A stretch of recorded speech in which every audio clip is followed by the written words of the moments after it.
Okay, this is Jason WW.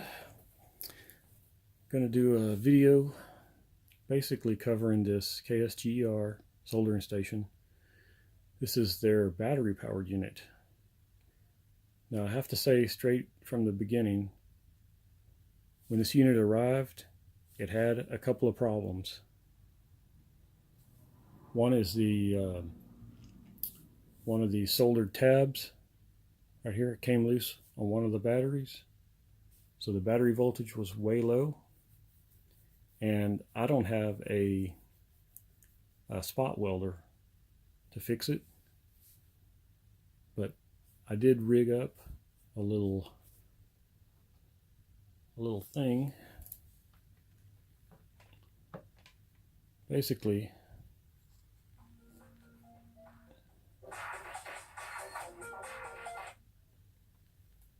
sorry about that. I rigged up this little piece of plastic to kind of push the tab against the battery just so that I could test things out. I'm going to be sending this unit back to China.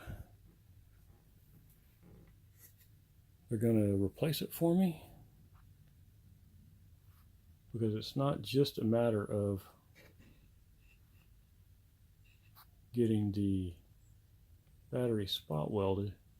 It also has another problem which might actually be related to the spot weld.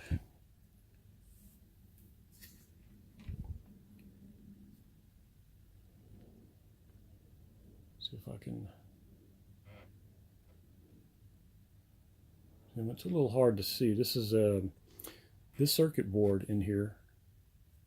As you can see, it's got 6 18650 batteries. These are 2500 milliamp hour capacity. These are all wired up individually so that the battery management system, this board that you're seeing in here, is called a BMS. This is controlling the voltage, and it's what recharges the batteries. Sends power into the batteries, takes power out of the batteries. The power comes out here. This is your pretty much your soldering unit. That's all the electronics involved. And this unit needs 24 volts. And it's got a wide range also. It'll handle maybe 18. I'm not sure exactly what the whole range is, but it'll go up to like 26 volts. Anyway, I just rigged up a piece of plastic here to push it.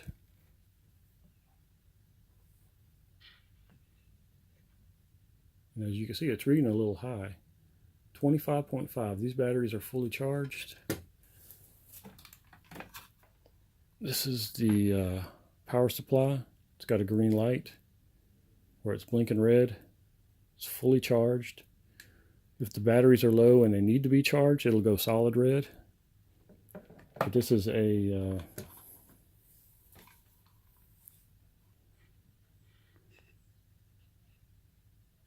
see if I can get all this into view here. I'll show you the power supply. It is an output of 25.2 and 2 amps.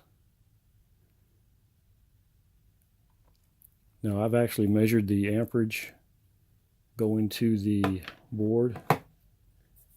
KSGER says that when the unit is plugged in, the wattage is only 50 watts. But I've actually measured it at around 24 volts. I got about 2.9 amps, which is actually closer to 70 watts. Anyway, I'm kind of rambling.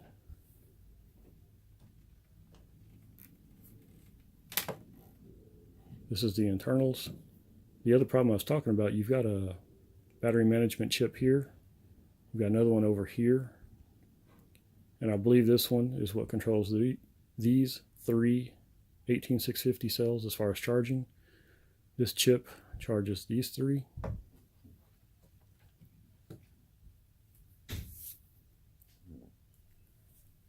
Now the big problem I have is that these three have a tendency to overcharge. Instead of acting like these three, they stop at around 4.17 to 4.19 volts. These three cells go up to about 4.27 or 4.28, which is, definitely not good at all. I'm afraid it's going to cause serious problems down the line, battery malfunction.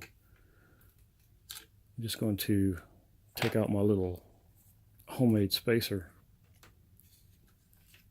I'll show the problem that I had. Like I say, this is probably unique just for my unit. It may have gotten damaged in shipping or something. But this battery tab, add a little light. Nope, already have my light on. I think you can see it. It's completely loose here.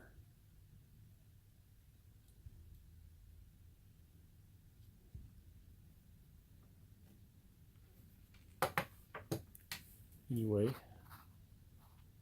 me see if I can do some voltage. I'll check the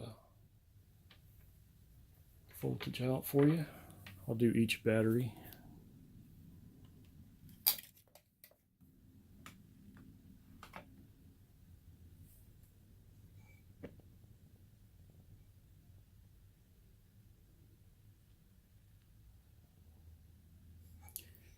Yeah, that looks good.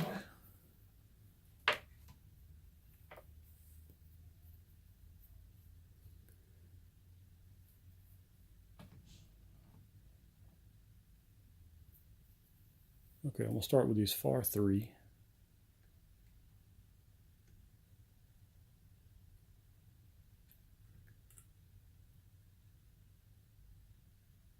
Well, actually, before I do this, let me just unplug the power cable because it's plugged into the power brick. Let me unplug that, and I'll go ahead and turn the unit off. Okay, so let's start.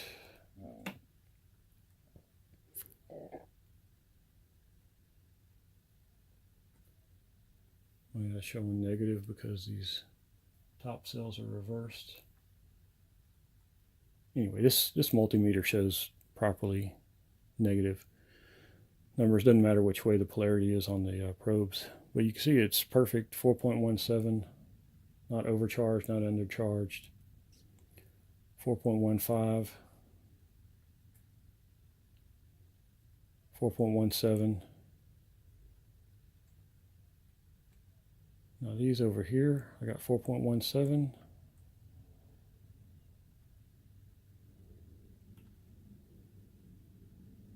Which is odd.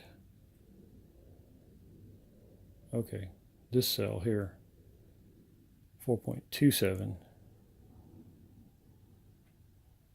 Odd, that third one, I thought all three of these, last time I checked, all three of these were reading high. Okay, yeah, there we go. 4.28 on that cell.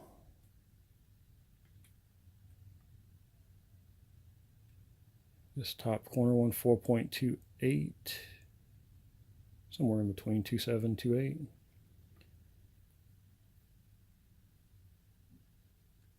Then I'm going to touch just this cell. I'm not going to touch the metal tab. This is the battery by itself, 4.28 or 4.29. And see, I just don't trust it. I'm afraid there's going to have some kind of catastrophic problem over time with these batteries being overcharged. That's one of the reasons I'm sending this back.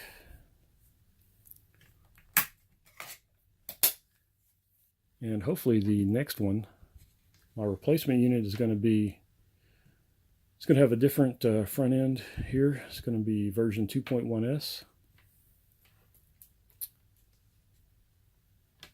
And hopefully all three, well, I should say all six, are hopefully going to be charged properly. I don't know if it's something specific. Maybe it's related to the battery terminal coming loose. I can't really say. Or it could be something wrong with the board itself. But the service from KSGER, not that great. You know, I was hoping they could send me just this board, or maybe just this whole unit. They don't want to do that. What I'm going to do is I'm going to ship this back on my own dollar, which is going to cost me about 35 bucks, I think. I'll know for sure once I do it. But I'll send this back. They're going to give me $35 in store credit to compensate me, which means I have to buy something. That's definitely better than nothing. They could have just said, too bad. So at least they're trying to help me out. It's not as good a problem as I would hoped. You know, it's not as good a solution, but not that bad. Let's see. Go into a little more detail about this unit. Barrel connector. So you can see it's center pin's positive, which is nice. The switch comes from the factory switched around. And what I did, I popped the switch out, rotated it 180 degrees, popped it back in just like I did with my other unit. And makes it a lot nicer. I'm used to flipping it up to turn on, down to turn off. So that's an easy little change you can do if you're like me and you prefer your switches to all function the same. You know, you flip it up to turn on. The power out of this unit is just as good as my other unit, my 2.1S.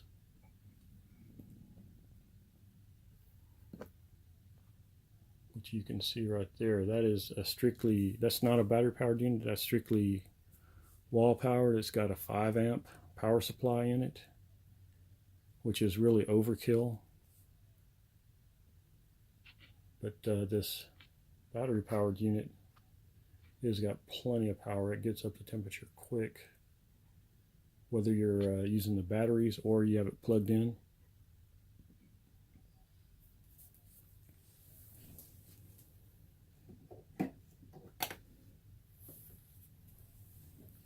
In fact, I'm going to go ahead and show that. I've got my Unity UT210E clamp meter.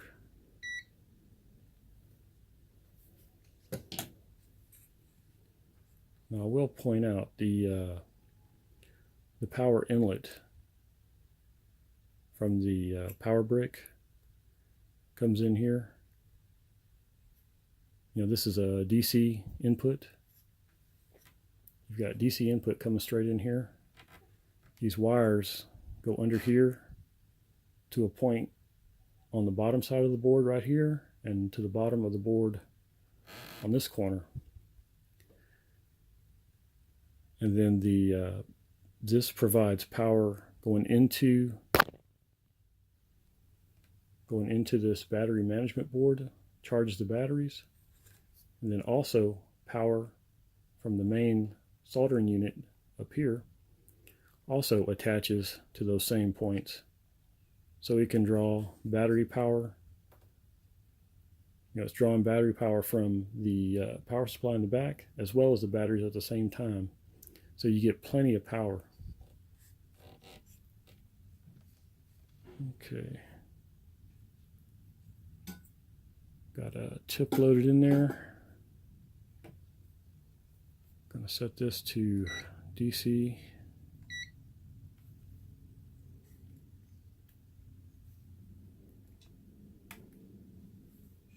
And I've already tested this out. When I turn the power on, it's going to immediately go to, I think, 100 degrees. I forget what I've got it set to, but I can always change that later. So let's see. Remember, this is not plugged in right now. We're just going off battery power. Actually, I do need to have this little connector. I do need to put my little plug in here to press it. If we're going to run it just straight off battery power, I want the proper voltage. So I want to show you what it does when it's working properly. Okay, I think that's making contact. We're going to find out. Flip the switch. So I'll pull 3 amps.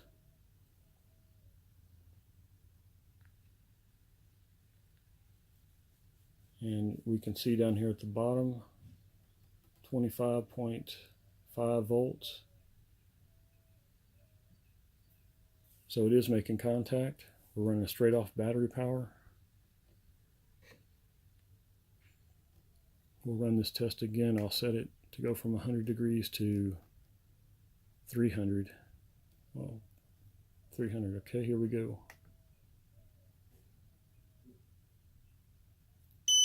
So it's pulling 3 amps.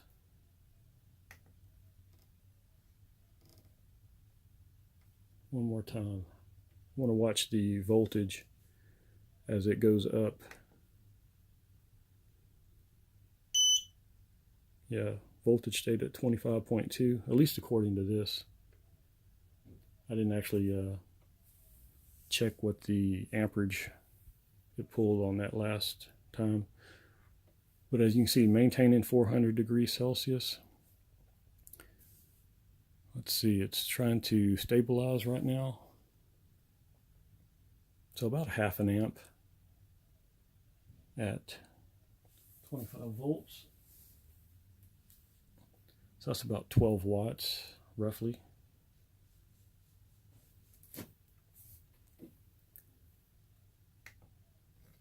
Let's do this test again, just to prove that when it's plugged in, you don't actually get less power.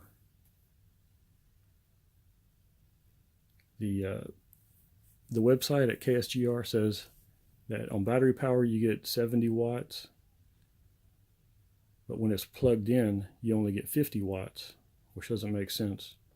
So I think when it's plugged in, you're actually running off the power brick and the batteries at the same time, so it should be just as good. It does take it a while to cool down. I don't think I need to wait.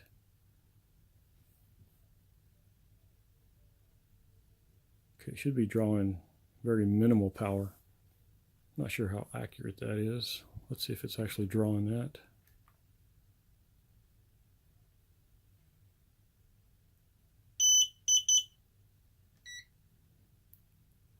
Zero that out again.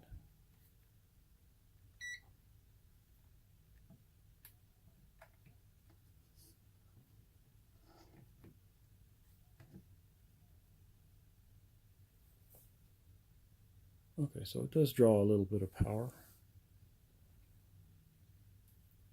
It's going into standby. Okay, so it's plugged in. We're going to see how many I'm going to, okay, there's an example of pushing the button in to change the temperature. The screen kind of flickers and it doesn't actually go into the into that adjusting screen. It's very annoying. I'm going to go up to 350 degrees. We're going to see how many amps it pulls. Okay, here we go. Yep, 3 amps. So it pulls the same amperage whether it's plugged in or not. I don't know why their website says it pulls, you know, it only has 50 watts when it's plugged into the power supply. And then idling there, about 0.4 amps. And this is it's a very powerful unit. I like it. I'm a believer in the design of it, which is why I'm going to get a replacement. And this is actually going to my brother. I'm going to get another one for myself. You know, even though I've got the AC powered unit right there, I'm going to go ahead and get me a battery powered unit for myself so I can carry it around. And I've played around with this unit unplugged, and the batteries do last quite a long time. They probably last longer than you would typically need, so it'd be great for field service.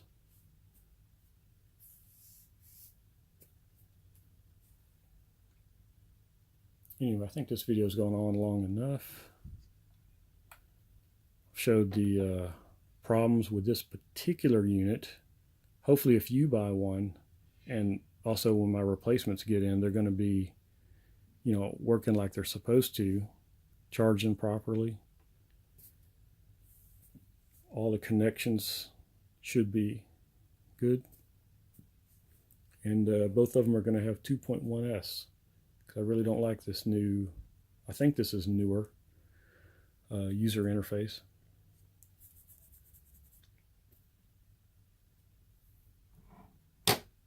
Anyway, we can see the batteries going solid red because we were using the batteries earlier, so it's charging the batteries back up, topping them up. Anyway, I think that's all I can think of to show at the moment for this battery powered unit. All right, thanks.